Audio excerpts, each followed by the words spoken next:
Thank everyone for your indulgence. Some people are having traffic problems, including our guests. And some, I'm sure, are worried about the snow scare that seems to never go away. At least we're not in Boston. Good afternoon. Welcome to the Heritage Foundation. I'm John Hilbold, Director of Lectures and Seminars, and it's my privilege to welcome you to our Douglas and Sarah Allison Auditorium. We, of course, welcome those who join us on our heritage.org website on all of these occasions. I would ask everyone here in-house if you'll make that last courtesy check that cell phones have been turned off. It is always appreciated by our speakers and those recording today's program.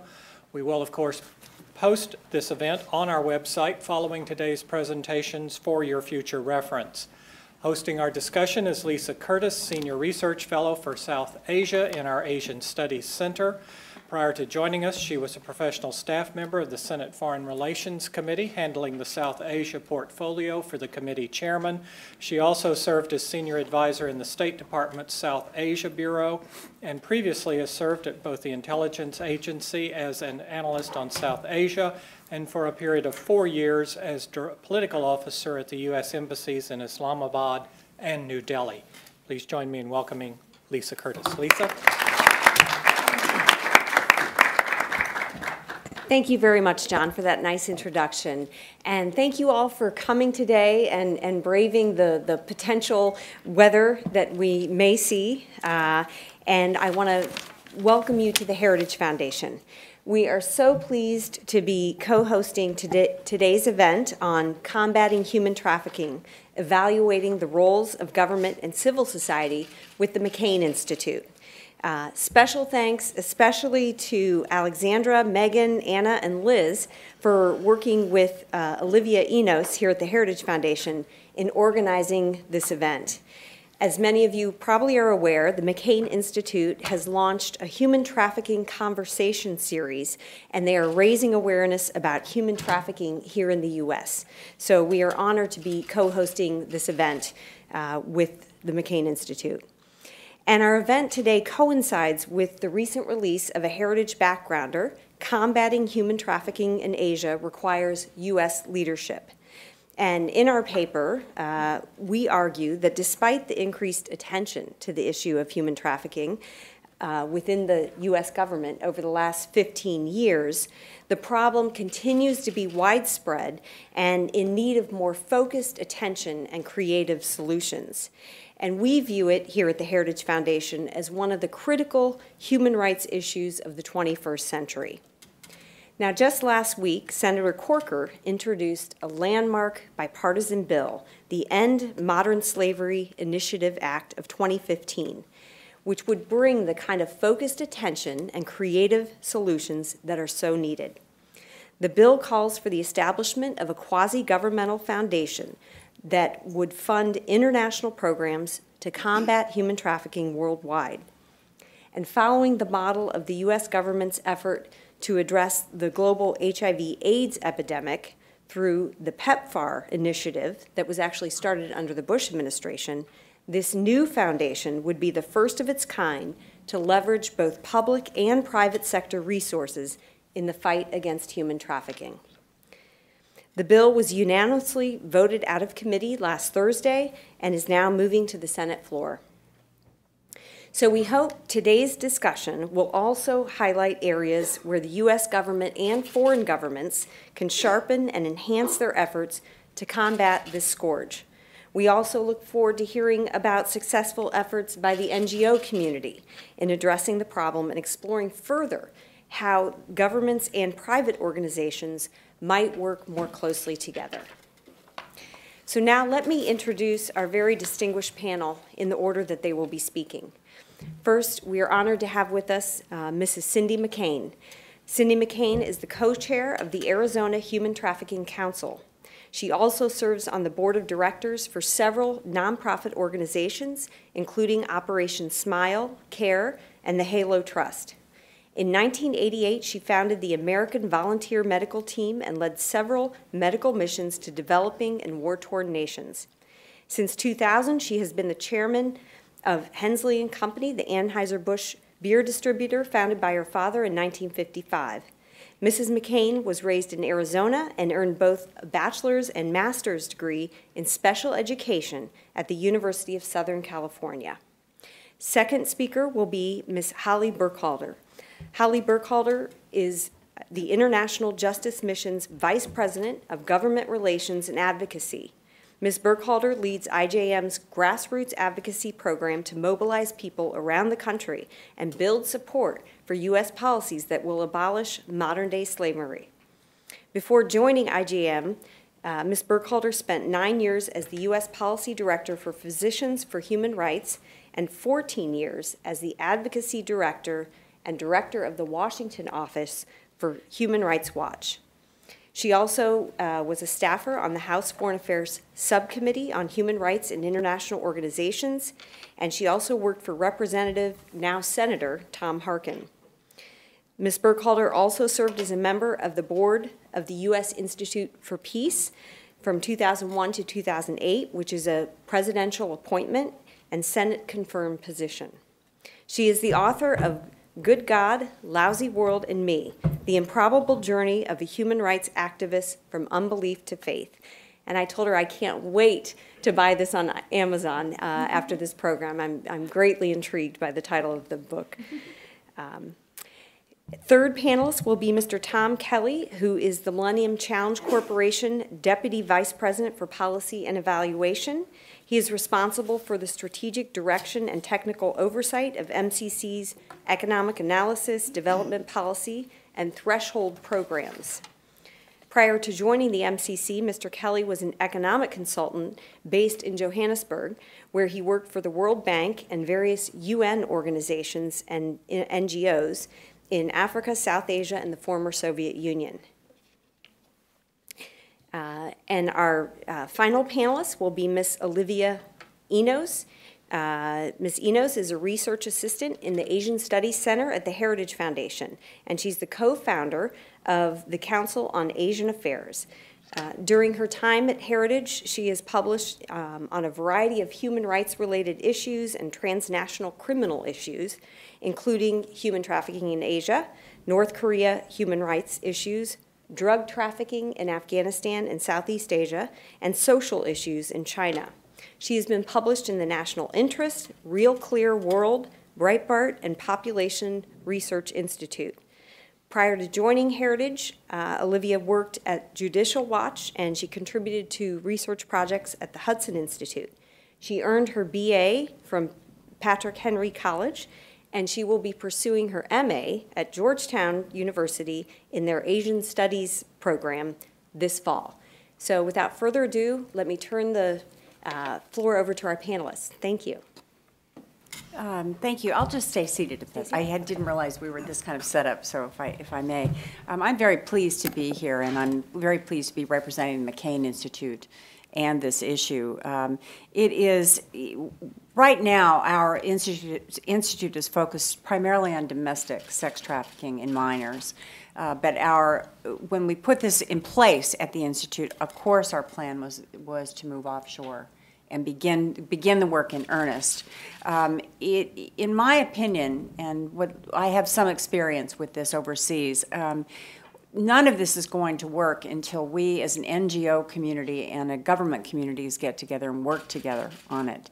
We need government commitments on this, not just words. We need commitments, just as what Thailand just did. These are important areas to not only work in, but to believe in. In my own opinion, and from what I believe our institute is working on in depth, we can change all the laws we want, which we've been doing domestically, but until we change attitudes and respect for human beings, none of this is all this work is for nothing. So part of what we are beginning to do is to work on just that issue, not only changing attitudes, but changing the deeper set of problems that occur in just basic day-to-day life with regards to women and children.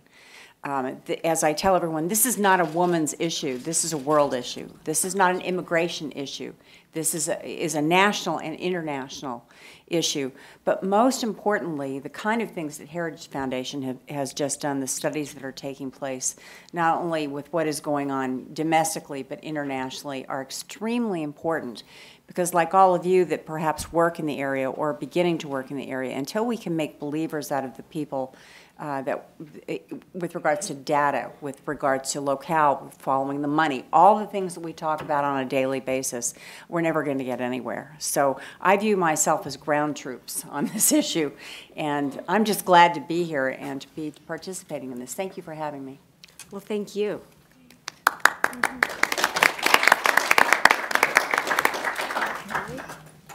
I'll sit as well, in part because I'm drinking so much codeine cough syrup for bronchitis that if I stand, there's a reasonably good chance I'll fall over and like disappear from sight. And really for the viewing television audience, that would be alarming.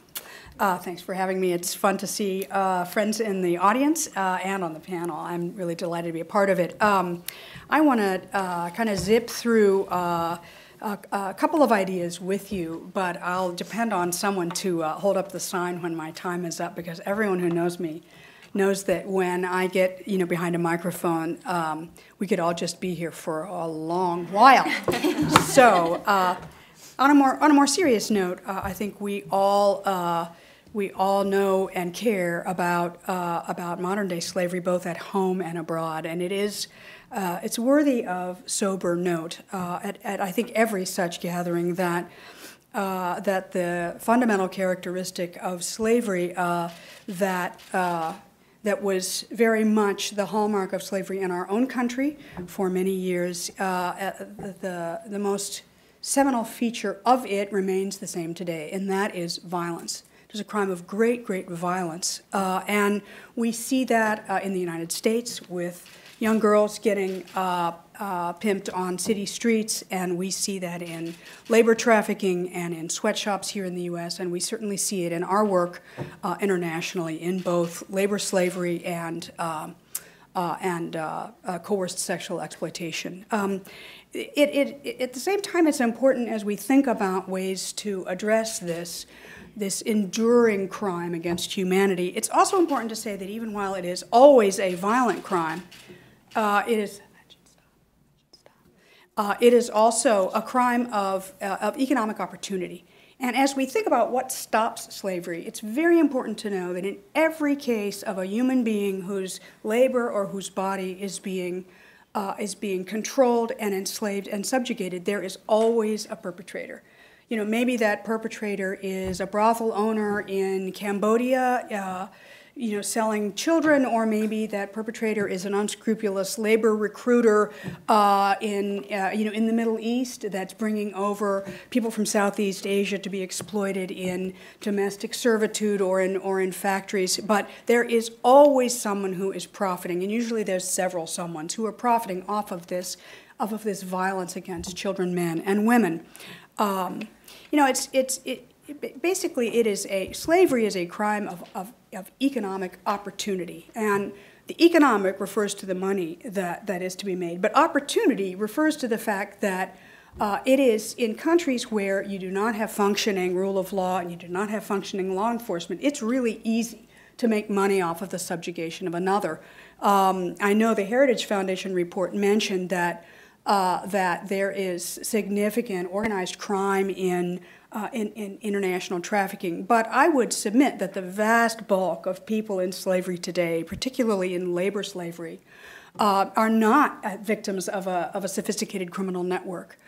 They are victims of someone who's slightly more powerful than they are. And frankly, to subjugate a low-caste individual in a brick kiln in South Asia does not require a vast, complicated criminal network. It requires the fact that there is no successful policing, and the rule of law outlawing bonded labor is simply not enforced. And so my boss, Gary Haugen at IJM, would say that probably 7/8 of the slavery today in our modern world could be addressed pretty easily without resort to a lot of complicated anti-trafficking activity, the kind that we must have here in the United States, where we do have, you know, when you get all the opportunistic slavery off the scene, then you need to go very deep into these criminal networks. But I would say we've barely scratched the surface on the low-hanging crime around, which is where most of it is internationally. The fourth point about just an important observation about what slavery is that we've found at IJM that that slavery is highly responsive to law enforcement. And the reason why is precisely because it is a crime of opportunity, and it is a crime of greed. So someone who is making money off of, you know, selling girls out of a storefront, if they think there's a reasonable expectation that they're going to get picked up or that their next customer might be an undercover cop, they're going to get out of that business, because making money does not matter to them quite as much as staying out of jail. And so when police actually switch sides, when they stop siding with the perpetrators and taking kickbacks and bribes to allow the crime to flourish, and side with the victims, which is what law enforcement is all about, which is the whole premise of law enforcement, we can see things change really quickly. We have seen this in our own field work. IJM has worked on and does work on bonded labor and commercial sexual exploitation we have worked in Thailand, Cambodia, India, and the Philippines, and our newest anti-slavery offices are in the Dominican Republic and Ghana, which were just developed last year, and I'm so excited about that new work. I'm glad to talk more about that. But one of the things we've noticed and have had real interesting quantitative data bear out our theory that trafficking is responsive to law enforcement. I'd like to tell you just briefly about a study we did in the Philippines. We were funded by the Gates Foundation to start a new office in a place we had not worked before. So we picked the Philippines' second largest city of Cebu. We were in Manila for many years, but we had not been in Cebu. And there's a thriving sex industry there. And the Gates Foundation wanted us to measure the prevalence of children in the commercial sex industry in Cebu at the beginning of our project, and then at the midterm, and then after a total of a 4-year period, to see whether our theory, which is that when the police do their job and enforce the law, the crime will dry up. And we thought that. We could see anecdotal evidence of it, but we had never actually measured it, in part because no one had ever done a scientific measurement of prevalence, and it required, we had to sort of figure out how to do it. And we're still actually using that prevalence instrument in our sex trafficking work. We just completed a prevalence study in the Dominican Republic using the same basic approach. But what we found is when we did a prevalence study, we found about 8% of individuals in prostitution were minors. And then we got to work, and our model is to always collaborate with local law enforcement. If you're working on violence, you cannot freelance it. Now, if I'm working on clean water, I might be able to work, or housing, or HIV/AIDS, I might be able to stand up a little NGO and work by ourselves. But when you're working on violence, it is the sole responsibility of the authorities to deal with rescue and relief and perpetrator accountability. So we immediately began collaborating with our partners in the Philippines police and courts and prosecution service. And it took a while. We developed protocols, we did lots of trainings, and we just did one case after another until we'd done about 300 of them. And then we did another prevalence study, and then we did a couple more years of work. All told, in this 4-year period, the Philippine police and their IJM partners rescued about 300 girls and apprehended about 80 perpetrators. And since trafficking is a non-bailable offense in the Philippines, the court process is not fast, and it meant that suspects spent a long time in jail, which is not ideal from a human rights perspective, but from the perspective of really creating a lot of momentum around the crime, it was helpful because these guys were just off the board, and their their establishments were shuttered, and the word really got around. And when we did the final end prevalence estimation with an independent organization that we trained, we found that the availability of minors in the sex industry in Cebu had reduced by 79%, much more than we had expected, which I think goes to the essential nature of this crime, which is that it is economic. I know I'm going on too long, but it's my favorite subject, so it's next to talking about myself, which we'll do the next time I come here. Favorite subject is to talk about this work. We've learned a lot of things we as a movement and in the field over the last, I'd say, the sort of modern era, the last 15 years since the passage of the Trafficking Victims Protection Act in 2000, which I sort of think marks the beginning of our modern era, gave us globally and domestically the best tool you could have ever wanted to really go after this crime. I have to say that in part because I see the author of the act is in the audience, and I'm grateful to her and her boss's work. But we've seen that when the United States, it tells the truth in our annual Trafficking in Persons report. Governments care, and they are inspired, I think, and often helped to attend to some of the gaps and infirmities in the justice system that permits trafficking and exploitation to take place. Second of all, we need robust diplomacy at all levels to accompany that report. When we get it, when we got the U.S. ambassador singing from the same song sheet as the trafficking office, backed up by the regional bureaus at the State Department, now that makes good policy. It's not always the case, but that represents kind of the gold standard when it becomes not just the purview of a small office of government, but something that is a U.S. interest and all hands on deck, plus offering governments that struggle with this all kinds of different assistance to address the problem. I think what we need to do now looking forward is what's next for the movement. I think that we're at the next phase. If 2000 was the kind of beginning point of the modern era, I think 2015 is our next big leap forward. And I speak now of the legislation that we just heard about, that Lisa mentioned, which is a bill that just was reported out of Senate Foreign Relations Committee, a bipartisan bill, which Senator Corker is taking the lead, and Chairman Corker is taking the lead on. And this is an interesting bill, and I don't have time to give you all the details, but I'd be glad to talk with you offline. But it does a couple of things. It adds some money to the global store of resources, which is pitifully small, you might know. And the United States is really the only donor currently in this space. And this initiative is really meant to create a fund that foreign donors can contribute to as well, and it's about time, I might say, as well as private actors, and that would be great. But a second aspect of the Corker legislation I think is much needed is a clarity about the nature of slavery, that it is a crime, and a real push towards measurable deterrence through effective law enforcement and actions directed at perpetrators. So we're excited about that. That happens to be our model, and we're excited to see more resources on the table for governments, for NGOs, and for people of goodwill. So stay tuned. Maybe in a couple of years we can get back together and see how it all turned out. But in the meantime, it's a great ride, and I'm glad to be on it with you. Thank you. Thank you, Holly. That was a great summation, and we did not time this program to Senator Corker's bill introduction. It just so happened to work out. It's a God thing. Yeah. Yeah, something like that, I think.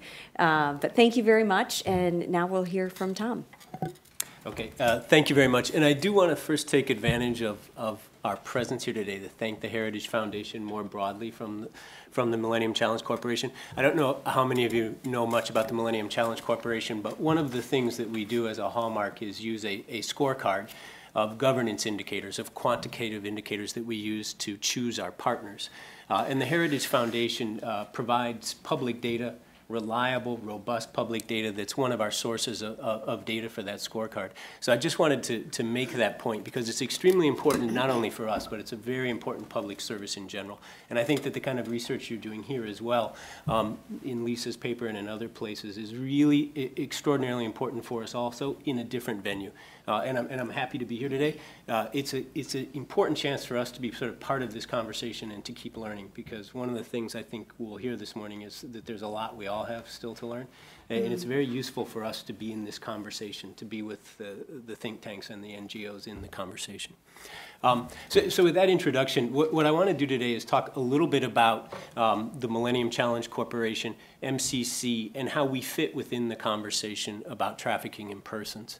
And what I'll do first is kind of try and orient you within the U.S. government framework, why MCC, why we were even invited to speak here today, and then talk a bit about what we do in our operations, so our big investment projects overseas, and then what we do in our policy sphere on trafficking in persons. So let me first start with that orientation. Why MCC? Why are we here today? We're obviously not the lead on trafficking in persons issues in the United States government. The State Department, as Holly was saying, publishes its trafficking in persons report every year and takes the lead on the policy dialogue with other governments. The Justice Department prosecutes things here domestically that are within its jurisdiction. USAID has direct programming to try and counter trafficking in different countries. Our mandate isn't to do any of these things specifically. We have a very different mandate. Our mandate is to reduce poverty through economic growth and to do so in poor and relatively well-governed countries. Now, obviously, as we try and reduce poverty through economic growth, trafficking in persons is something we're going to confront, because trafficking in persons is not important only because of the deprivation of dignity and the deprivation of freedom, or because it leads to other things like public health problems or organized crimes and so forth, because it's an economic development issue as well. And not only in a grand sense, but for the individuals involved in a very, very, very important way. So MCC, by being in this realm of trying to reduce poverty through promoting economic growth, has had to confront trafficking in persons. Now, as I mentioned, we do so in two particular ways. The first is within our operations, and then I'll get to in a moment how we do it in policy. So let me just give you a kind of highlight and overview of how we do so in operations. Because our mandate is poverty reduction through economic growth, MCC does a lot of large infrastructure projects. In countries that are relatively well-governed, our mandate is to try and get the economy to grow faster. So we are often involved in large road building, big irrigations works, sometimes ports. So you can well imagine that if we're involved in large public works overseas in countries that are not always, don't have as robust a system as they should to try and prevent and mitigate trafficking in persons, this is an issue we have to confront. And we do so both when we are planning our investments and also when we're implementing them. So first on the planning side, we work through our partner governments. So they establish something like a project implementation or a project planning unit, which we are funding, but we're working with them to provide the technical oversight on and technical background on whatever it is they have to do. Now, when they're concerned about constructing a road or new irrigation works or something like that, trafficking in persons is often not the first thing on their list that they're going to be concerned with from a technical perspective. But because we are the funders, we're in the position to bring to them a different set of priorities, and we can make that a priority for them. And we do so. We do so in a very robust way. We are very careful to look and see where we might be introducing risks. And again, as I mentioned, you can imagine large public works. We have construction camps potentially. We have workers moving in and out of areas, sometimes near borders. We also do a lot of roads. We've done some railroad work. If you create even a pipeline, our technical staff call these, they call them linear projects. When you create a linear project, you make it easier for people to move. If you make it easier for people to move, you make it easier for trafficking as well. So when we're creating these sort of works, which may involve high-risk efforts, we work with our partners to identify risks and to mitigate them. One concrete way we do so is getting involved directly with how they do the contracting for these. So we make sure when they're contracting with contractors to actually come in and do the public works, that the bidding documents specify things like zero tolerance for trafficking in persons, including among subcontractors and subcontractors of subcontractors.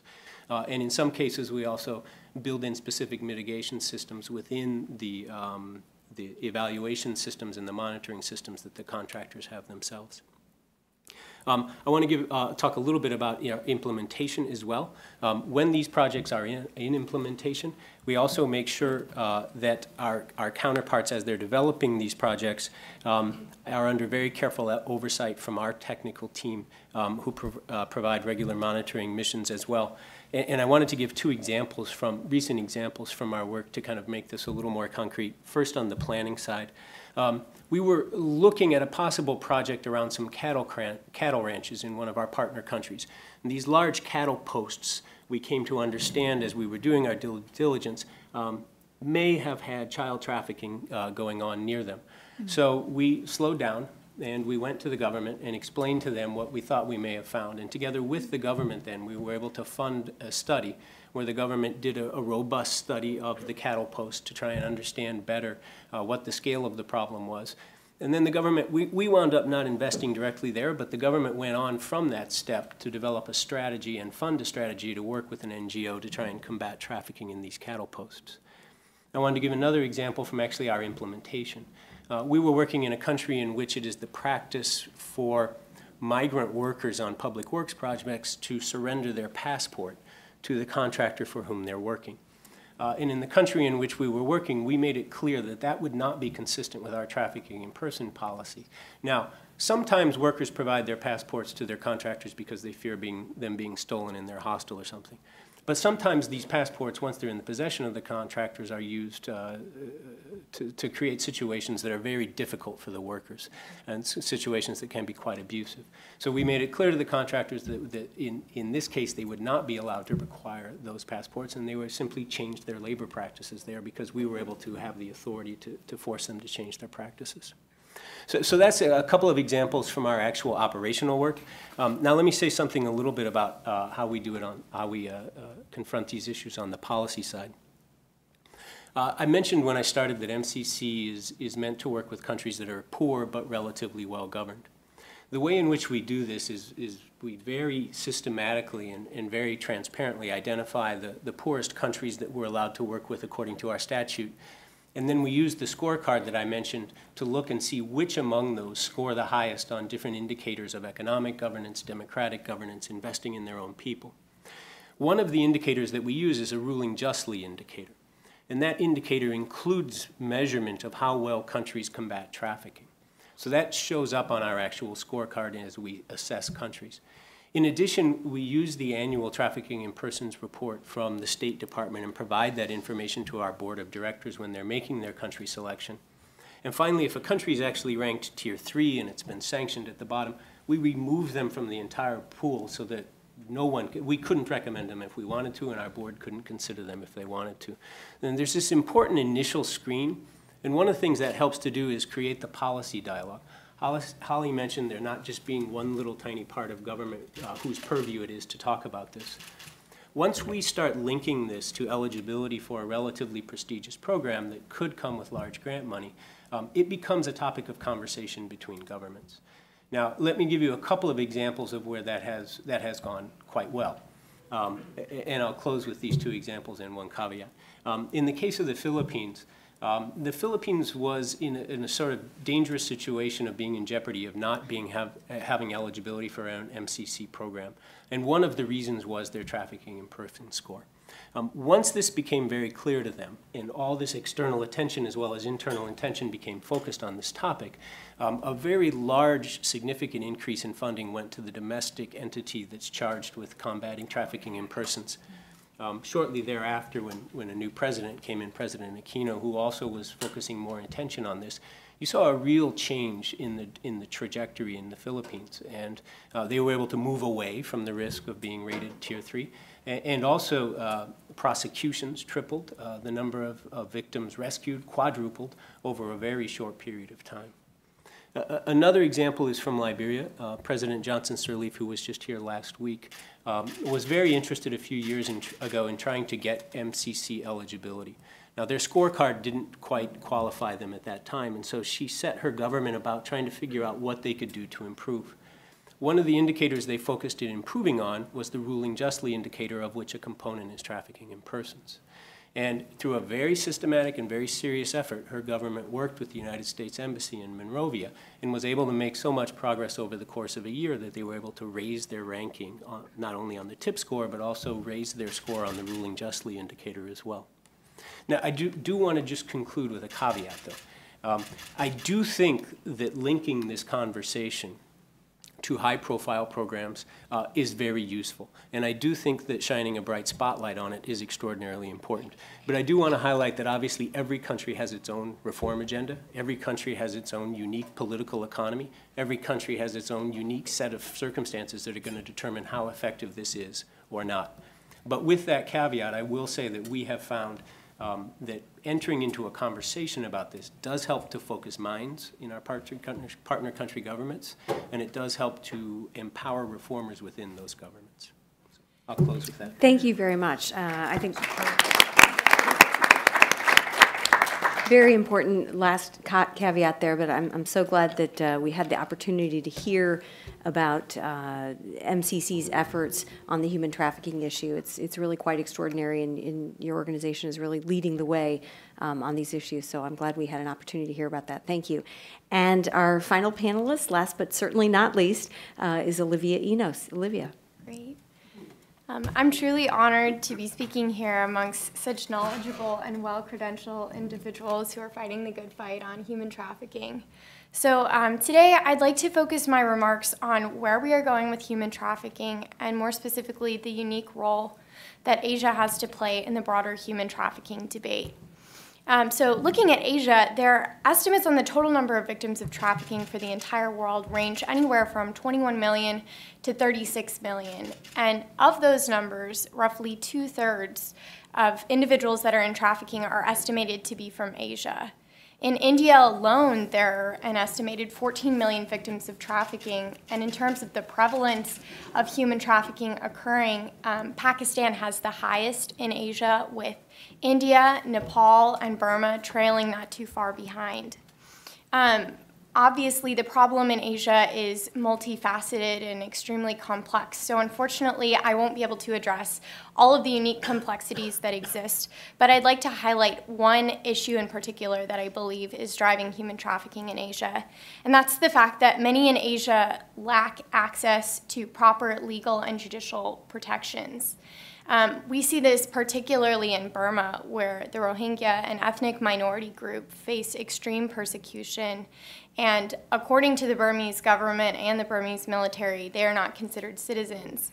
As a result, this puts them at a unique position in which they are discriminated against and therefore more susceptible to human trafficking. In 2013 alone, 40,000 Rohingya are estimated to have been trafficked, and there are an additional 200,000 displaced Rohingya in Bangladesh, and even more also in Thailand as well, placing them in a very unique position in which they may face trafficking. We also see similar situations in Cambodia where the family structure, which really should be one of the safest areas for children, mothers and fathers are actually selling their young girls into sex trafficking and selling them for their virginity. And if they're not being sold for their virginity, a number of young men and young women in Cambodia are sold into forced labor in Burma and Thailand and other neighboring Southeast Asian nations. We also see a similar problem in North Korea, probably one of the most egregious areas where human trafficking is occurring. Many defectors from North Korea are trafficked. In large part, this is because 70% of defectors from North Korea are women. And of that 70%, some people estimate that between 70 and 90% of them will end up as victims of human trafficking at some point in their journey. This is largely attributed to the fact that many North Korean women end up as brides for Chinese men. This is also because many of them get trafficked into Southeast Asia as through sexual trafficking and the like. Furthermore, if they're sent back to North Korea, many of them are sent to forced labor camps that imprison between 100,000 and 200,000 individuals. These are just a few examples of what's occurring in Asia today.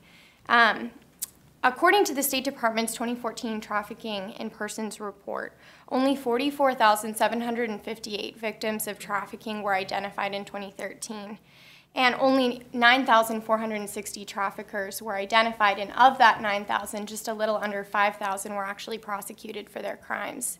This number is extremely low, and when put in the context of the human trafficking estimates on the number of victims, this means that less than 1% of victims are being rescued on an annual basis, and that even fewer traffickers are actually facing consequences for their crimes. So we know that trafficking is a significant problem, obviously not just in Asia, but worldwide. And we know that the US and Asia have an interest in combating it, but do we really know what the solutions are? That's what I want to address next, is first looking at US government solutions to fighting human trafficking. As a matter of first priority, we need to guarantee that the Trafficking in Persons Office at the State Department is equipped to handle and continue to address human trafficking in a meaningful way. And this means, first and foremost, ensuring that there's a competent leader at the helm. The ambassador at large, Louis C. DeBaca, left the position in September of last year, and it's been vacant since then. So we need to ensure that there's a competent, capable, and very passionate individual who is working at the helm, so that we can continue to guarantee that the TIP report remain a go-to resource for individuals working on human trafficking issues. Then, second of all, the U.S. government should be prioritizing countries that have a demonstrated political will to address human trafficking, as well as those countries that have the greatest need and are in need of assistance. As Tom mentioned, MCC criterion provides a really unique way to ensure that countries have the political will to fight human trafficking, and so integrating it in that sense was very successful, as Tom mentioned, in the Philippines, and so we think that something along those lines would be extremely helpful to integrate into the current trafficking in person system that we have. Third, we need to focus more aid resources on specialized law enforcement training and legal and judicial programs that address human trafficking concerns. As Holly mentioned, law enforcement and providing legal assistance to victims of trafficking is one of the most crucial elements of a human trafficking plan, and so investing in those programs is only going to maximize the efforts of organizations like International Justice Mission that are doing great work. Secondly, looking at Asia solutions, of course, individual Asian nations will apply human trafficking solutions that are tailored to their cultural, economic, and specialized needs of their locale. But the U.S. should definitely stand ready to assist these nations when they need help with things like capacity building and the legal and judicial training that I just spoke about. Finally, looking at the role for the NGO community and civil societies, we already discussed the important role that IJM is playing in fighting human trafficking, as well as a number of other successful anti-trafficking NGOs. But there's also a role for businesses to play in monitoring human trafficking as well. Businesses can monitor their supply chains to check for forced labor and report those instances to local law enforcement if they occur. And there are some great examples of some large multinational companies, including Microsoft, Google, and Marriott, that have invested in skills development training and advising on human trafficking best practices that we've already seen success with. Finally, civil society can play a really important role in building awareness about human trafficking, and they should continue to do that. So I would venture to say that most of you wouldn't be here today if you didn't recognize that human trafficking was a really significant problem. But a problem without a solution usually renders the situation hopeless. We're not hopeless, and I hope that you leave here today after having heard from Mrs. McCain and hearing from Holly and Tom, that you leave knowing that there are solutions to reduce and eventually end human trafficking. Those solutions require active U.S. leadership. They require the political will of individual nations to address human trafficking. And finally, they require a vibrant civil society to finally get there and to end trafficking. But we can get there, and we can eventually end human trafficking. So thank you. Thank you.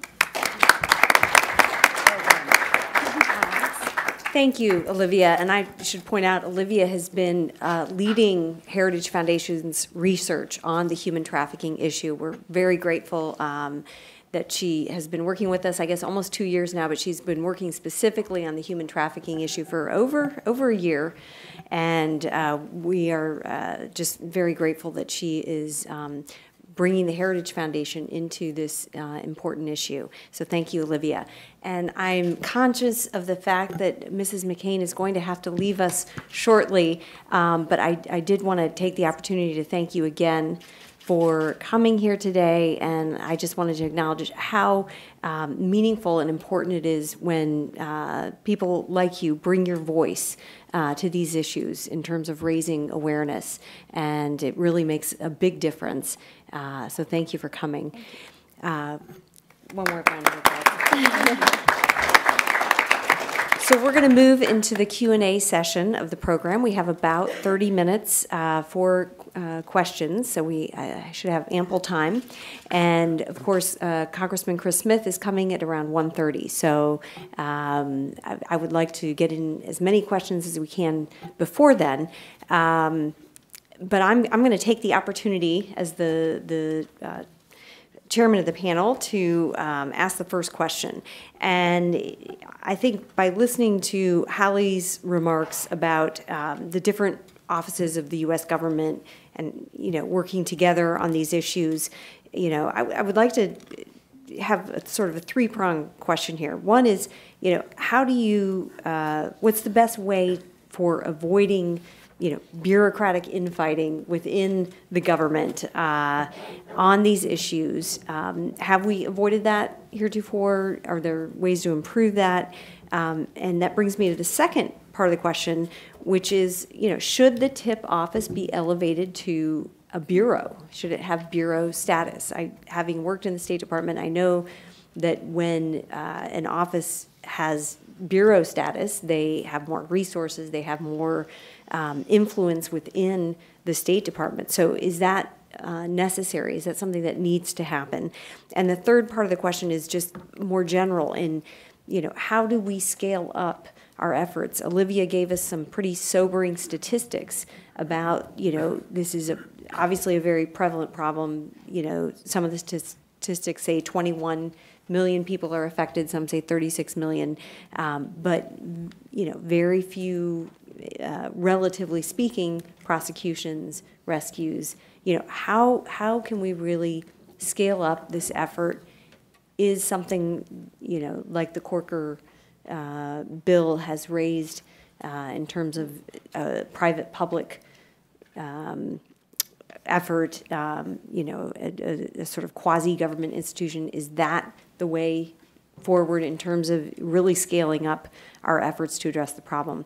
So if we could does anybody want to take a stab at that, or? Always.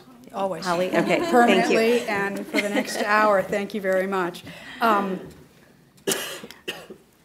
think it's, on the question of can we all get on the same page in the U.S. Foreign policy establishment? The answer is probably no.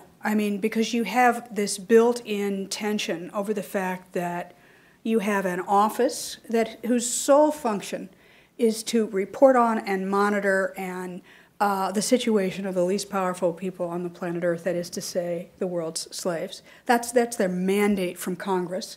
That's what they are funded to do, and that is all they are funded to do. And then, of course, we have the other agencies of the U.S. government, and most especially the State Department, which has to do all of the work of U.S. interests and relationships abroad. They have a vast portfolio of issues, and it would be, it would just be ridiculously naive to imagine that there wouldn't be tensions between the single interest of using American voice, values, resources, et cetera, to promote trafficking and slavery eradication, and the host of other things that the United States has going on with countries around the world, friend and foe. So that tension is not something that's going to go away.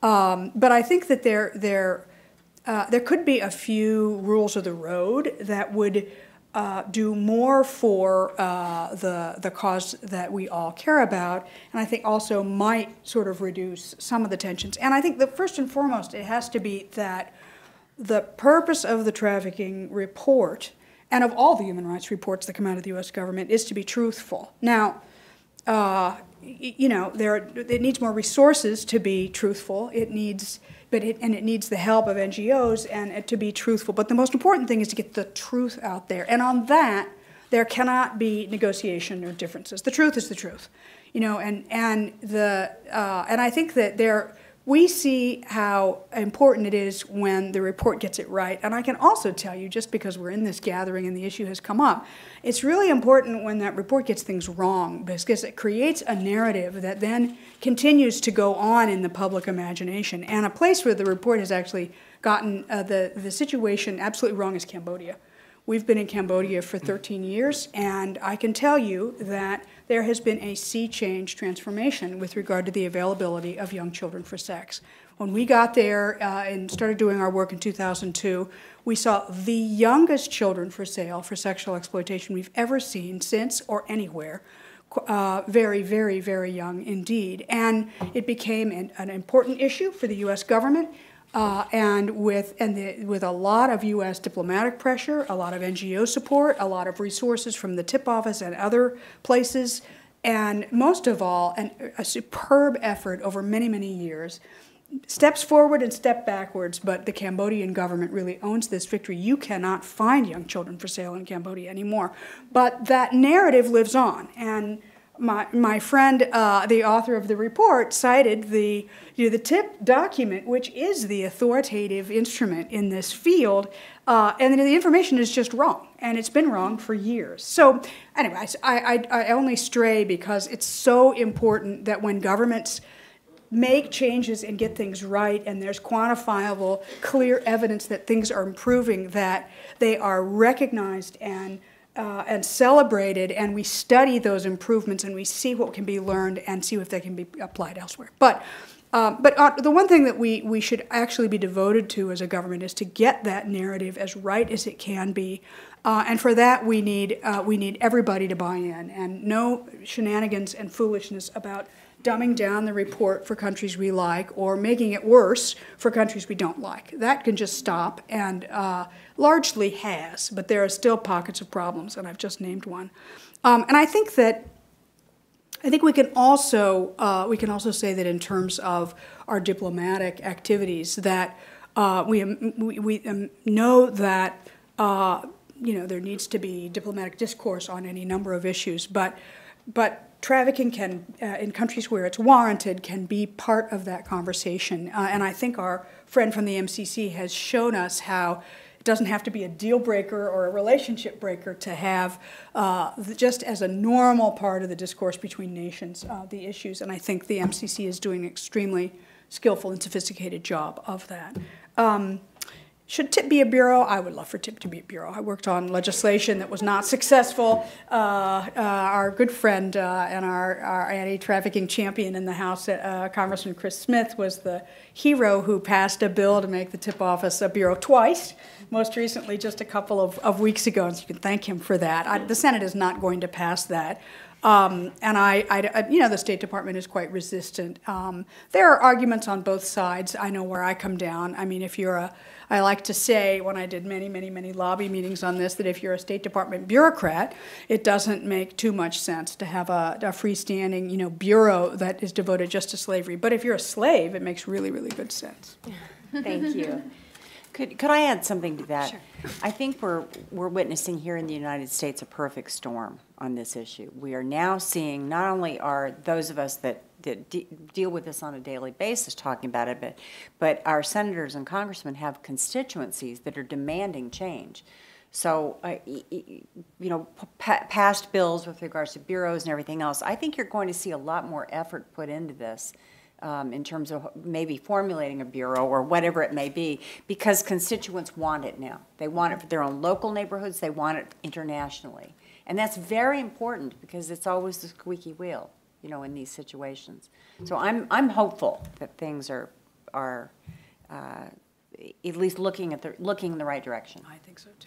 Well, you know, Olivia and I in our paper just noted that the tip office needed the resources, you know, to do what they do, because as Holly pointed out, the tip report is the gold standard on the issue.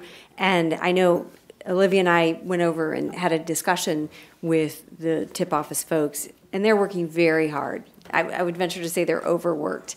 So, you know, let's see what happens with these bills. Yeah, I guess we could all argue, but anyway, I think, you know, if they're not elevated to the bureau level, certainly they need to have the resources and staffing necessary to keep doing what they're doing. So I'm going to open the floor up to you all, and I would just ask that if you have a question, you raise your hand and then wait for the microphone to come to you and state your name and affiliation, and if you can try to keep it to a question, that would be excellent. Thank you. So I see my boss has the first question. I'm probably doing the right thing by letting my boss talk first. I was actually going to defer to anyone else that might have a question, but I wanted to ask Tom, the mitigation systems you talked about that MCC has for contractors, do you see any application of that for the private sector? I don't mean your engagement with the private sector. I mean, is it a model that the private sector could use to also mitigate against human trafficking and supply chains? Yeah, I think the short answer to that is yes. One of the things that we have done to try and get at this is to include some of these requirements in bidding documents when a contractor wants to bid on public works. So we are entering into a conversation effectively through the contractual mechanism with the private sector. These are construction firms, these are engineering firms that are coming to us. And frankly, in most cases, they quite readily adopt these things. They quite readily see the sense of them. And in many cases, they're very important sources of information for us about risks. We have not seen pushback from at least the industries with which we deal with in this area. So without having had experience outside those industries, I do think that the experience in that industry does suggest that, yes, it could be a model. Thank you. Okay, over here. Hi, Laura Truman with the Heritage Foundation. What do you do when you have a problem with the local police? Either they are crooked and benefiting financially from the trafficking that's going on, or there is a culture of, you know, shrugging shoulders that, like we see in India or other places where there's just not a lot of value put on what happens to women and girls in some of their cultures. If I could take a stab at that, certainly IJM in every country where we work, not just the countries where we work on trafficking and slavery, but we also are in 6 countries. We're working on sexual assault of children. We work on other violent crimes against poor people. And yes, police in the developing world and in the countries where we work, there are certainly, you know, corrupt members. There are certainly people taking, you know, kickbacks. But overwhelmingly what you see is that police are extremely poorly paid, poorly trained, poorly staffed, and the law is not enforced up high, and it's not enforced down low. And I think it would be, I think there's a lot of suspicion about engaging with police because frequently, sometimes even in our own country, police can be predatory against poor people. We do see that, and that is a big problem. But the answer to bad police is not no police. The answer to bad police is good police, and how do we deal with that? Well, Gary Haugen has, my boss, has this theory, and I think he developed it. I think it's a theory that he must have learned about when he was working in the Justice Department here in the U.S. But there is this, they call it this 1570-15 theory about police. And it goes this way, that 15% in a bad police force, 15% are bad. You know, they're violent and they're abusive and they're corrupt. And then 15% are you know, good reformers. And this is an interesting theory. Good reformers want to do their job, want to serve their nations. And every police force has some people like that. I don't know if it's always 15%, but there's this percentage on either end of the spectrum. And then the vast majority of the police are the 70% kind of looking at which way the wind is blowing. So if you have a corrupt or abusive, head of policing, or that's where the power lies, or the chief executive is not, directing police to do their job, which is to protect the public, then then that vast majority of police who are just trying to get along and are going to swing that way, and then it looks like you got an 85% corrupt police. But if it turns out that that the reformers have the upper hand, and we actually saw this quite vividly in the Philippines when President Aquino came in. The reformers get a big boost, and there's more resources, and they are on the ascendancy. Then your vast number of police are basically going to be responsive to good leadership, and then it looks like you've got about an 85% good police. So I don't know whether those figures work for you, but we have found police of goodwill and of great courage in every country where we've worked, and it is possible in sort of working closely with them and bringing attention to their excellence and providing training and mentoring to others. You really can reform police, and we've seen this in a whole number of countries, including India, I might add, where didn't start out that way, but it's truly possible to see vast reform and police do the jobs which most of them really want to do, which is to serve their people. Yeah. Olivia. And if I may just add something, IJM has a particularly unique structure in the way that they go about executing on raids, and Holly can correct me on this, but oftentimes they have a lawyer that actually comes along, and a social worker, to make sure that the victims aren't being re-trafficked by local law enforcement, but instead are going directly to places for rehabilitation, and that they have proper legal representation. So that's a really great model to replicate. So I just add that. Thank you. Yeah, and I think you can't overstate the importance of political leadership and the signals they're sending. In the case of India, in December 2012, there was a brutal gang rape of a woman on a bus, a young medical student. She ended up dying. It was such a brutal incident. But this just outraged the Indian civil society, and we saw major protests throughout New Delhi and the capital. And it really raised awareness about the overall treatment of women and girls in the country. But Prime Minister Modi addressed the issue head on during the Independence Day speech, which was in August. And he talked about these issues, which, I can't remember. I've been following these issues for 2 decades. I don't remember an Indian leader addressing the issue of women and girls in such a major speech. So I think that's important because it does send a signal down through the ranks, to the police forces, to the bureaucracies. And I just think it's extremely important. Right here.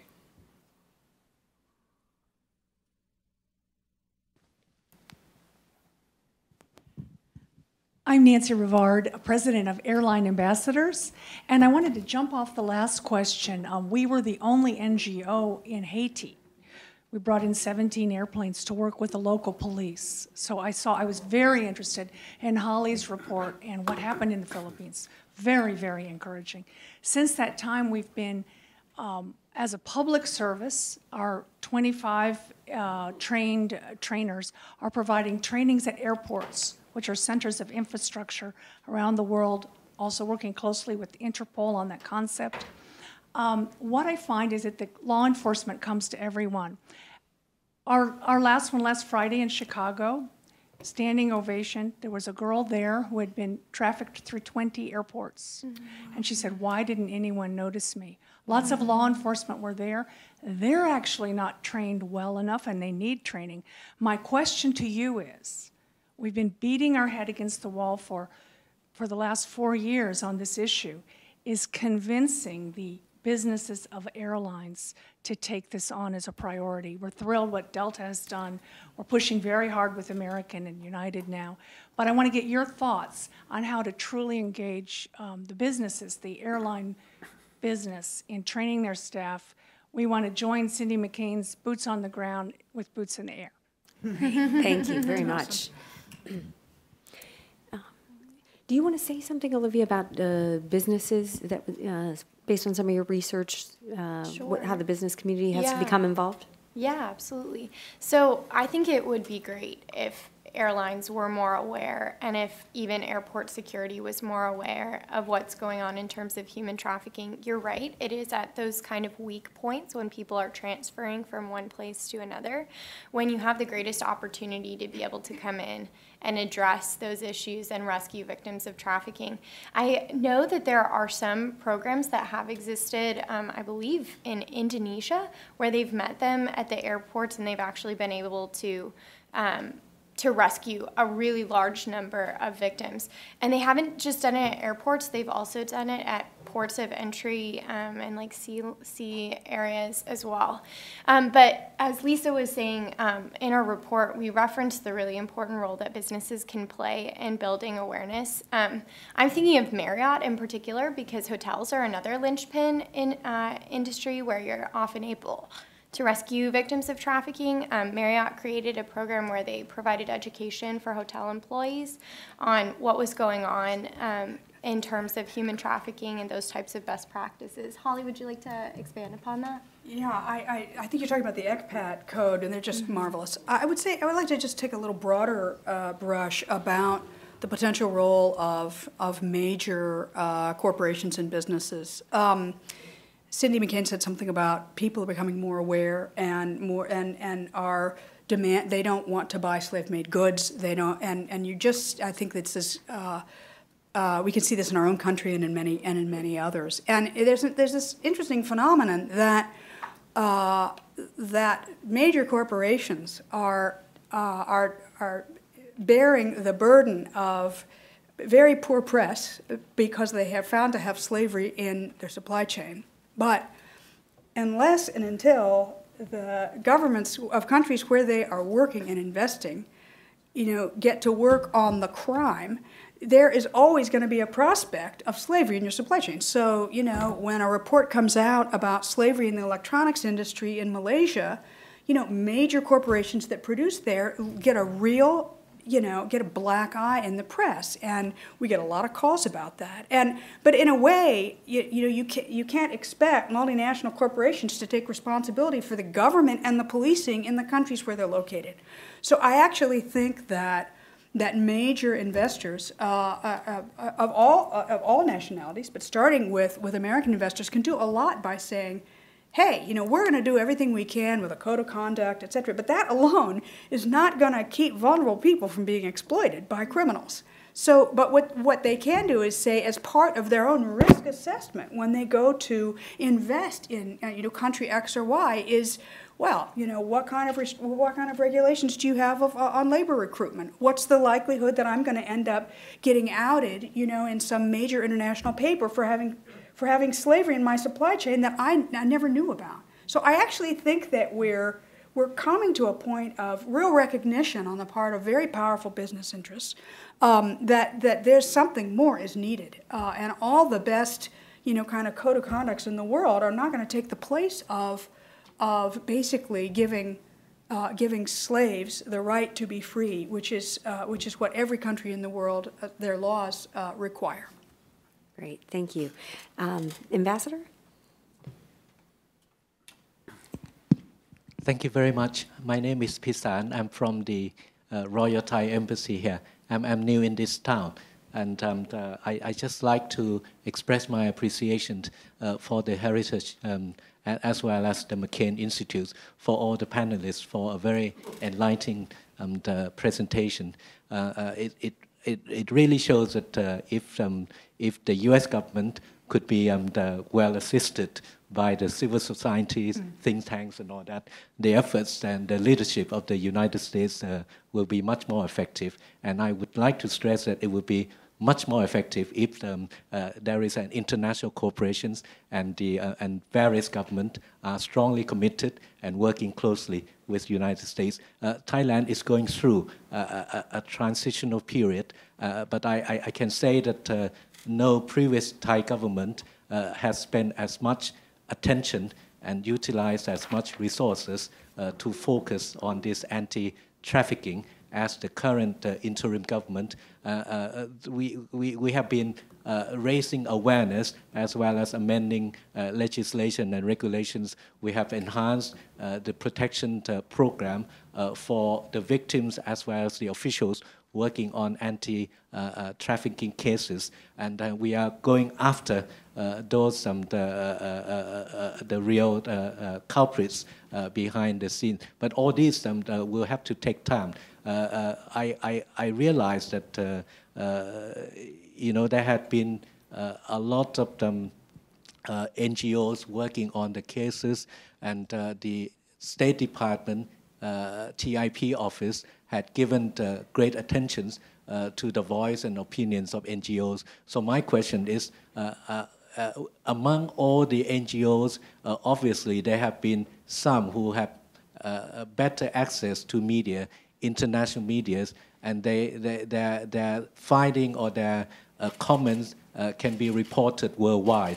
How much the State Department will give them their opinions on all these views, and how much they would rely on the other sources as well as the government representative. We have been working closely with the TIP office, but knowing that NGOs always have stronger voices, how much can we improve the weight of our evidence and presentation in order to match those of NGOs who may rely on some outdated data and information that had not been made aware to the TIP office here. Thank you very much. Thank you. Tom, do you want to talk about how you work with the governments and collect data? Yes, I'm happy to. I'm glad you raised the issue of domestic NGOs within countries with which we work. It is extraordinarily important. In my view, thinking at a sort of a high conceptual level, the ability of other governments to bring in the broader polity into their policy making is extraordinarily important. We try to do it here. We try very hard here in Washington, and when we see that abroad is when we see some of the most powerful forces for change. And Lisa mentioned in the context of India the important role of civil society in drawing attention to an issue and helping to put passion behind it. We have seen a similar phenomenon in many of the countries in which we have worked, in which some of the passion as well as the information from outside of government is brought into government and brought to reformers within government from the outside. So to me, it's extraordinarily important, and when we have this dialogue that ultimately is a dialogue of diplomacy, it's extremely important that that is an informed dialogue. And so I think a bit to your point, what we want to make sure is, though, that NGOs are well informed and that they do have the most recent information and that they do have a sophisticated understanding of the situation. So anything we can do to bring government and NGOs closer together to try and build that stronger connection between government and polity, I think will bring us closer to making progress on these issues. Great, thank you. Okay, we have one right here. Hello, my name is Arina Grosu. I'm with the Family Research Council. I'm the director of the Center for Human Dignity. I have 3 questions. I'll make them short. My first question is there enough domestically being done to make sure that, as we talked about before, law enforcement, as well as hotel personnel, airport personnel, and doctors are being trained to see people who have been sex trafficked or human trafficked? One of the studies that Laura Lederer did showed that 80 to 85% of people who have been sex trafficked have gone through a doctor's office, and it was not stopped in the process. So it seems like we as a community can do more by helping to train the people who can make a difference and who can stop it where they find it.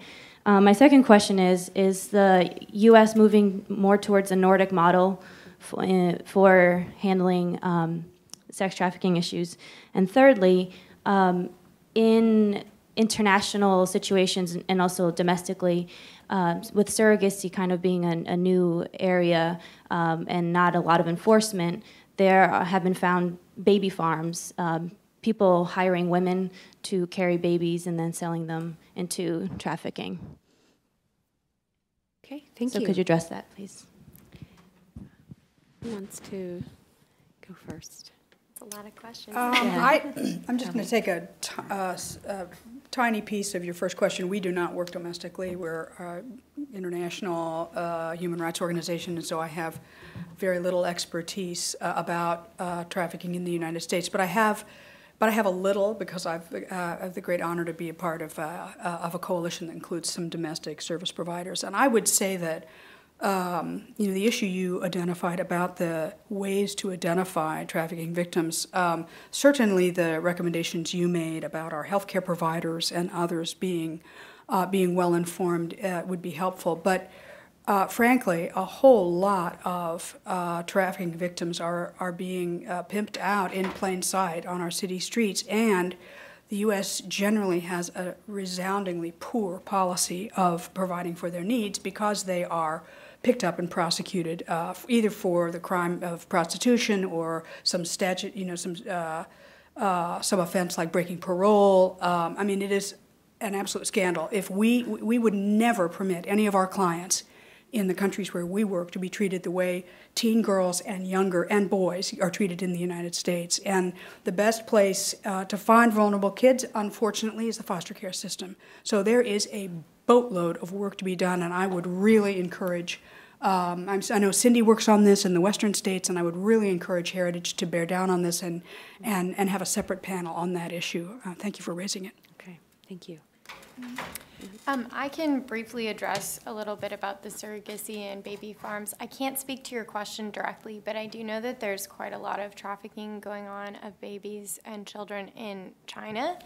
And that is a pretty significant problem. Obviously, it needs to be addressed. I think it's a harder problem to address because I think it's often done behind closed doors, and obviously a baby is one of the most vulnerable individuals in society, so it's obviously something that should be stopped. And I think there should be more international attention, certainly on the one-child policy issue in China and how that relates to trafficking of children, trafficking of young women as brides and whatnot. Okay. All right, we have time for one more. Okay, right here in the middle. Yeah, one more. Oh, yeah. Thank you. It's been a fantastic panel. If we could come back to your question, Lisa, about how do you promote scale-up, and in particular, systemic reforms with governments, and who is doing this in an intentional way? Holly, do you want to? Well, I'll start, but I don't want to. Yes, I do. I do want to hog the microphone. Why am I saying I don't want to hog the microphone? Everyone knows that I do. Hi, Chris. Nice to see you. I'll be quick so we can get on to our keynote speaker. I am most familiar with IJM's model, but I'll talk about scale in a minute. But I think that one of the distinguishing features of what the work we do on slavery and trafficking, and we do it on other casework types as well, child sexual assault and property grabbing from widows and other crimes, is that we engage with local authorities in all cases. And we don't sort of go up at 100,000 feet and do trainings and the local share it, and we are actually working side by side with the local authorities on individual cases. And when we first started, our first casework office opened in the Philippines, actually, in 2001. You did one case. We had a first case, and then there's a second, and then there's a third, and a 100th, and a 200th. We still do thousands of cases. We had something like 4,000 clients last year around the world in all of our offices. Many of them bonded labor slaves who came out of slavery thanks to the interventions of local authorities and local police. But the wonderful thing about this case by case, one at a time, of driving real cases and walking with the victims and walking alongside the prosecutors and the police through local courts, as broken and damaged as every bit of that process is that it's an incredible diagnostic. You can see what's broken. You can, and then we try to get those things fixed for our client, and then pretty soon it's fixed for people that aren't our clients. So that casework approach, I think, is vital. it's a mentorship so that our partners in the police and the prosecution service in particular, as well as the aftercare services in say the social welfare departments, they are getting mentored and helped on individual cases, and there's just nothing like it for building both capacity and will. How you take that model to scale is the tough question. How do you go from 100 clients or 300, rescues to everybody. And here I can just say that our model, anyway, and we're doing the data collection to see whether it works and whether it can be proved out in different forms of trafficking and slavery, is to say, does law enforcement actually do what it's supposed to do, which is deter the crime? Let me just give you an example of what that will look like. We're working on a prevalent study right now of child labor slavery on Lake Volta in Ghana. And the government has political will, and they care about it, but there is an enormous amount among the children on the lake that are working, a huge portion of them are actual slaves, bought and paid for and treated just like you think. And so I submit that IJM and our government partners are not going to have to go out and rescue every child who's a slave.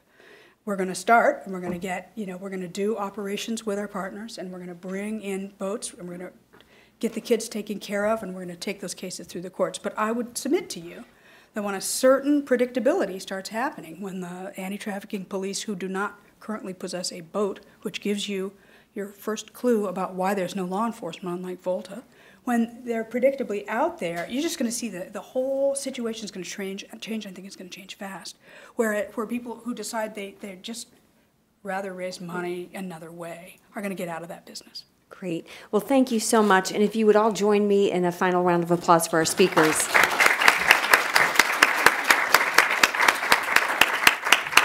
Okay, and now we'll move to our keynote speaker, Congressman Chris Smith. So please stay seated.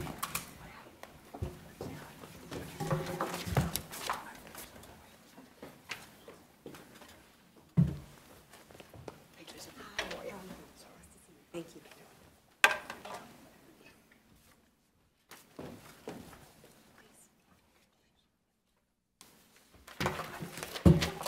Okay. We are just delighted and honored to have Congressman Chris Smith to join us as our keynote speaker for today's event. First elected to office in 1980, Congressman Smith represents New Jersey's 4th District. We would be delighted to welcome the Congressman to the Heritage Foundation on any occasion, but today we are particularly pleased to have him with us while we talk about human trafficking, given his outstanding leadership on this issue. Congressman Smith has chaired numerous hearings, and he's the prime sponsor of 3 major laws and several international resolutions aimed at combating the scourge of human trafficking, both in the United States and abroad. He was the prime sponsor of the historical Victims of Trafficking and Violence Protection Act, which was signed into law 15 years ago and which established the TIP office that we've been talking so much about. He recently introduced the International Megan's Law to prevent demand for child sex trafficking, which passed the House in late January. This law will protect children from exploitation by requesting foreign governments to notify the U.S. in advance of intended travel by registered child sex offenders. Representative Smith is a senior member on the Foreign Affairs Committee, and he chairs the Africa, Global Health, Global Human Rights, and International Organization Subcommittee. In 2013 and 2014, he co-chaired and was the highest-ranking House member on the Commission on Security and Cooperation in Europe and the Congressional Executive Commission on China. He also served as the Special Representative on Human Trafficking for the OSCE Parliamentary Assembly. A lifelong New Jerseyan, Congressman Smith graduated from the College of New Jersey with a degree in business administration. Prior to being elected to Congress, he helped run his family's wholesale sporting goods business, and he's married to his wife of 37 years and has 4 grown children. So please join me in welcoming Congressman Smith.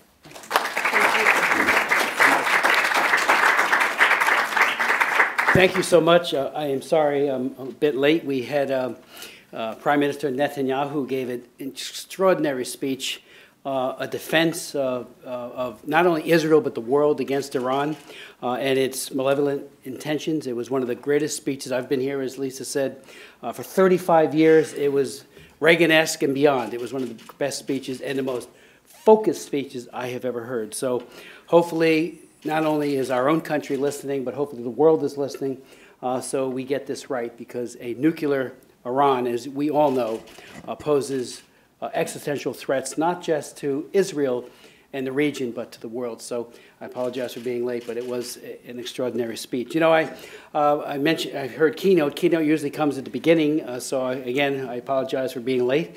But I was asked to give a keynote. I chair a number of caucuses, or caucus, whatever the plural is for that. And I was asked to do the speech for the Lyme disease caucus. It's an issue. I run the caucus. And the association had 1,000 people in town. And as it turned out, they said you got an hour. And here I only have 15, which is perfect.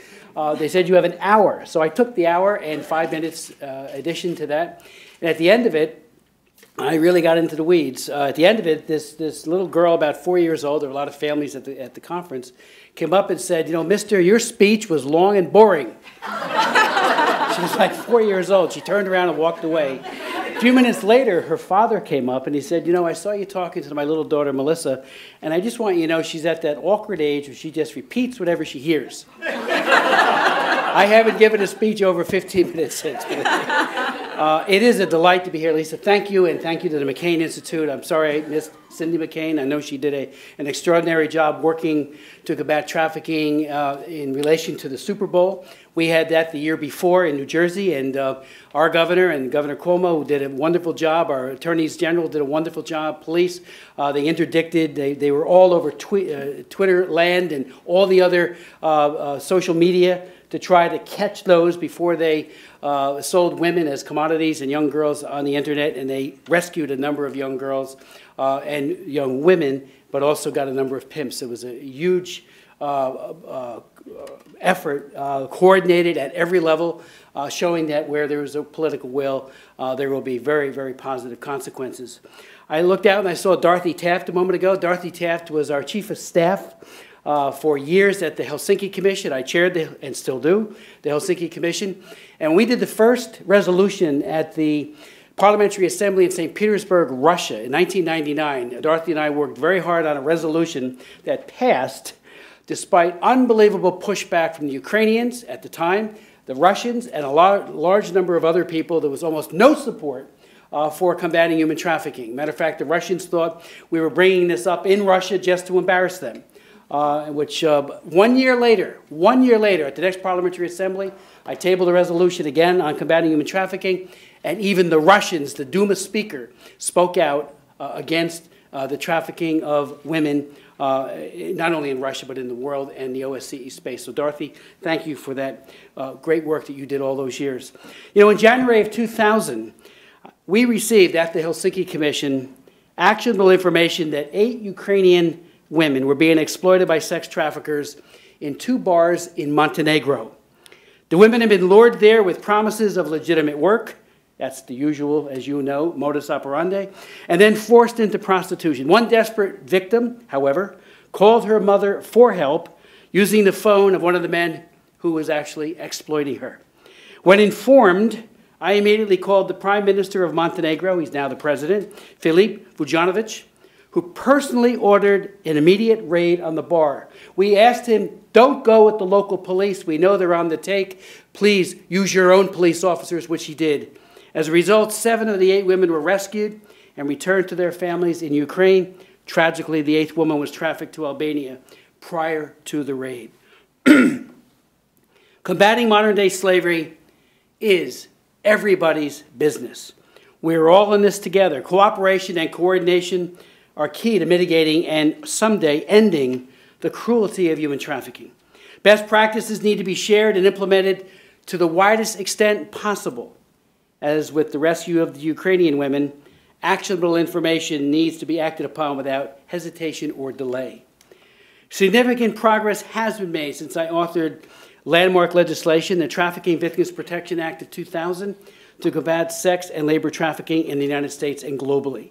Though seldom remembered, portions, significant portions of the TVPA were strongly opposed by the Clinton administration, including targeted country-specific sanctions, the tier system, expanded reporting requirements, that is to say the tip report and the tip office itself. I brought with me the hearing record, because a lot of people don't believe it. I held all the hearings on trafficking during those momentous years, and on the record, Harold Coe testified against most what was in what we eventually called the TVPA. However, in a bipartisan way, we were able to overcome those objections. We passed the bill in the House. A year later, the Senate passed it and was put on the president's desk, and then we sweat bullets, and eventually it was signed into law, and that law has been expanded and strengthened ever since. The TVPA launched a bold strategy that included sheltering, political asylum, and other protections for the victims. Holly mentioned a moment ago the importance and the disappointment we all feel that children who are minors, young girls who have not attained the age of 18, are treated like criminals.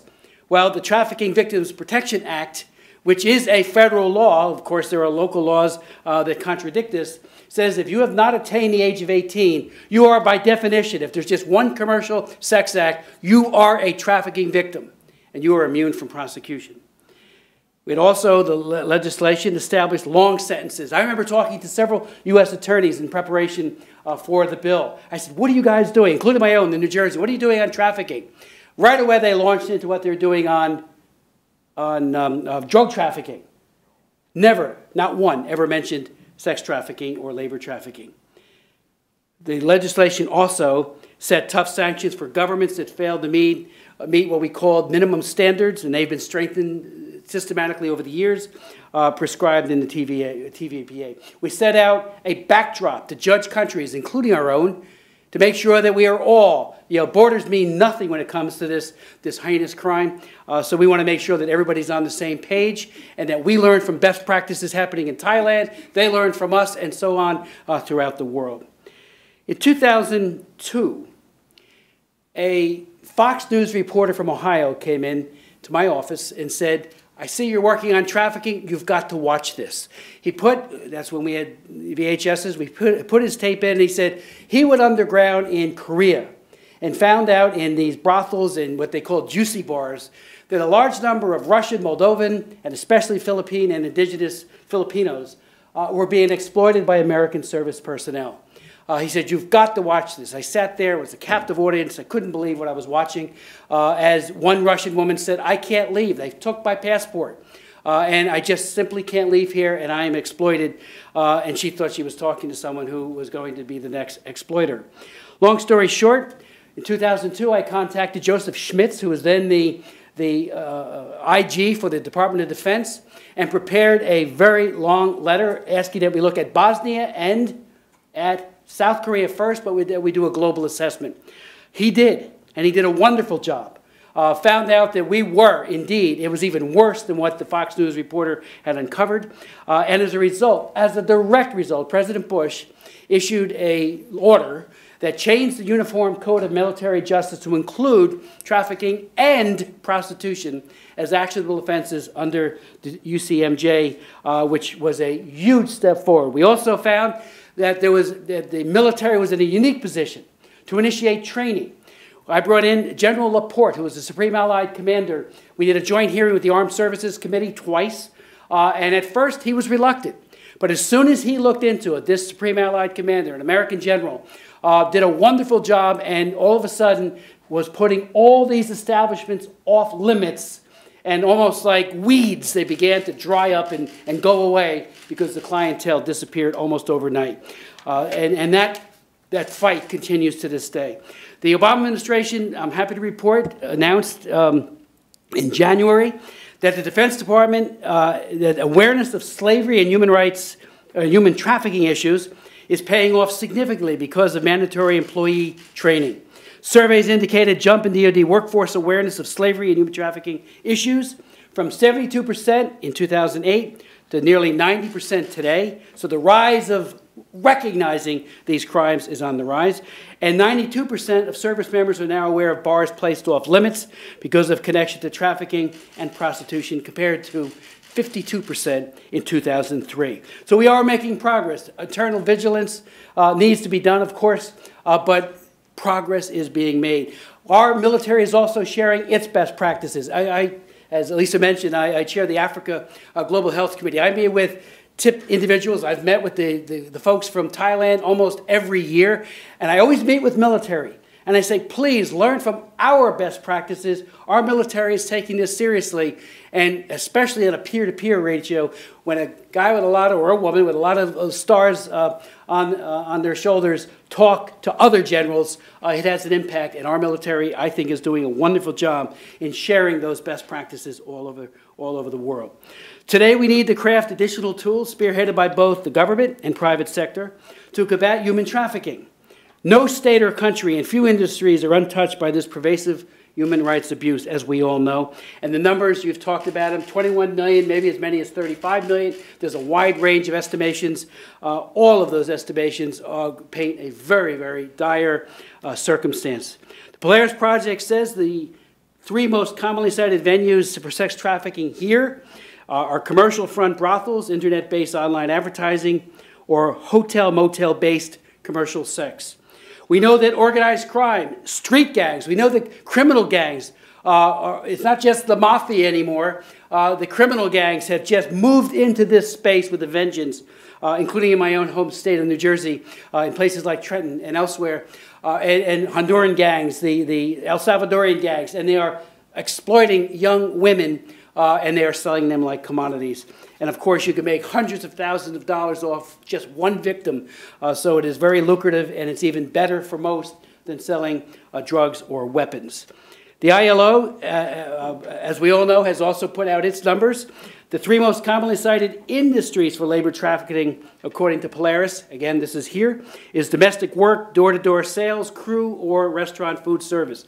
I've chaired a number of 49 hearings on human rights abuses in China years to date. I have a whole slew of them coming up again.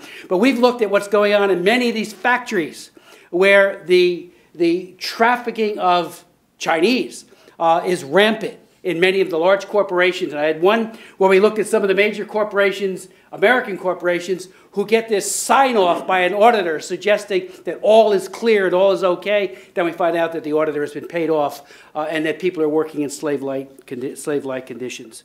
Airline ambassadors, of course, and I see Nancy Rivard and Deborah Sigmund, who have done outstanding work getting our Homeland Security to do a major initiative. Nancy and I were in Ukraine, sadly before the troubles began, and she did a training of the Ukrainian, really a large sector, including their airline flight attendants, to teach them how to spot and what to do when you come in contact with a trafficker or what you perceive to be a trafficking situation. Don't take the law into your own hands. Tell the pilot. Make sure that when the individuals are disembark, that they're separated, and if there are victims among them, they have broken up rings out of Haiti. They have rescued women coming in from Moscow into Chicago, and she has some unbelievable stories about that. We need, and the Thai Airlines ought to do this, we need every single airline in the world training its flight attendants and the entire crew to recognize trafficking, to be the eyes and ears, as Deborah has said and Nancy has said so many times, to take away another place where these people are trafficked. Let me also just say that yesterday, March 2nd, new regulations, in 2003, we discovered that there was a large number of American corporations, DynCorp was among them, in Bosnia, and where certain personnel were involved with the trafficking issue. So we wrote into the reauthorization of the TVPA in 2003 a provision that before you sign your contract with Uncle Sam, Department of Defense, you name it, or State Department, you write that you understand that this contract can be taken away and people obviously prosecuted if you are complicit in trafficking. We've had mixed and spotty success with that law. It says shall, doesn't say may, but it's been not enforced as robustly as it should. But yesterday, March 2nd, a new set of regulations went into effect that will further penalize and delineate exactly what has to be done to ensure that our corporations that do business with Uncle Sam are not complicit in trafficking. Let me also say another thing with regards to the trafficking report, which I think gets better and better by the years. You know, the crew that writes this, the people that write it, the data calls that go out to our embassies. This is a very serious effort at chronicling an abuse with an eye towards prevention, prosecution, and protection, and to ensure that there's always a recommendation section in every country narrative. Well, one of the things that has been showing up, and I have been pushing for this for years, and finally, when Mark Lagon was ambassador at large, he started it, and it's continued right into the Obama administration, and that is to look at what the, what's that say? How much? 5 minutes. Okay. Looks like I'm going to have to finish. That is to look at the issue of child limitation policies and the impact it's having on especially sex trafficking. The 2013 TIP report said the Chinese government's birth limitation policy and cultural preference for sons created a skewed ratio of 118 boys to 100 girls in China and served as a key source of demand for prostitution and brides in China. We know that in Asia, a book that all of you should maybe take a look at, by Mira Wiesenthal, called Unnatural Selection, Choosing Boys Over Girls and the Consequences of a World Full of Men. Mira Wiesenthal talks about how sex selection abortion, a mainstay of population control, hatched right here in this town, sadly and tragically and deplorably, by the Child Health and Human Development and Population Council, where if you get rid of the girl child in utero, she'll never be a mother, and therefore it has a great impact on population control. Here's one of the major consequences, though. Wiesenthal writes that today, and I quote her, there are over 160 million females missing from Asia's population. That's more than every woman and girl child in the United States of America, missing because of sex selection abortion, and the impact on trafficking and what that has meant in terms of driving demand for bride selling and the like is almost without precedent in global history. And I could go on and on about that, but I'll move on to my final point. In late January, after months of planning, Majority Leader Kevin McCarthy made history by scheduling not one, not two, but 12 new bipartisan anti-human trafficking bills for consideration and passage by the House. Speaker Boehner dubbed the week of January 26th an end to sex trafficking. Let's get serious about it. Let's find every gap, and let's try as best we can to fill it. And I know the Senate will soon take up many of those initiatives. I worked with Holly Burkhalter and the IJM on the Human Trafficking Prioritization Act to turn the TIP office into a bureau. When we passed it in 2000, we wanted an ambassador at large. We couldn't get it. We came back in 2003 and elevated the leader to ambassador at large. Now the gravitas of having a bureau instead of an office is desperately needed so that when the other bureaus are concerning about what to do, and especially the regional ones, and it's a fight often on this issue, not to get a Tier 3 designation. We want the TIP office to be a bureau so it could be in the room and have access to the policymakers who will finally make that decision. Bills passed the House in January that will protect runaways, strengthen the child welfare response, which was mentioned earlier in the Q&A, increase law enforcement resources, criminalize advertising for commercial exploitation of children. A bill to educate healthcare professionals, and that was mentioned in the panel discussion as well. No, by, sorry, I forget your name, from, it was mentioned from the audience, has to do with women who, when they are trafficked, while they're still being enslaved, actually having access to health care, going to a hospital, going to an emergency room. And Laura Lederer and Christopher Wetzel's landmark study found that 88% of victims had contact with a health care provider, and 63% were taken to an emergency room or hospital room, right there in close proximity to a healthcare professional, maybe with bruises all over her body. And yet nobody asks, nobody steps in and says, wait a minute, we should be calling law enforcement and making sure that she's rescued, because she'll probably deny that she's in any peril out of fear of what the pimp will do to her if she were to be in any way, they're just so fearful, the Stockholm Syndrome to some extent. Finally, and it was mentioned too, we're working on the International Megan's Law. Megan Kank is a little girl who lived in my hometown. In 1994, a convicted pedophile who lived across the street actually invited her in to see his little puppy. He brutally raped her and then killed her. And nobody knew who this guy was living right in such proximity to children. That led to the enactment of Megan's Laws in every single state, registries. Well, it was a group of Thai tip officials 8 years ago came into my office, and I often meet with tip delegations, and I asked them, if you knew a convicted pedophile was coming to Bangkok, what would you do? Every single one of the 12 people who were in the room said, there's no way he would get a visa. That afternoon, we began drafting what has now become International Megan's Law to notice countries of destination in a timely fashion to ensure that you, and hopefully us, if we can get reciprocity going, will say, no way, they're coming here under that shroud of secrecy on these sex tourism trips to abuse our little children.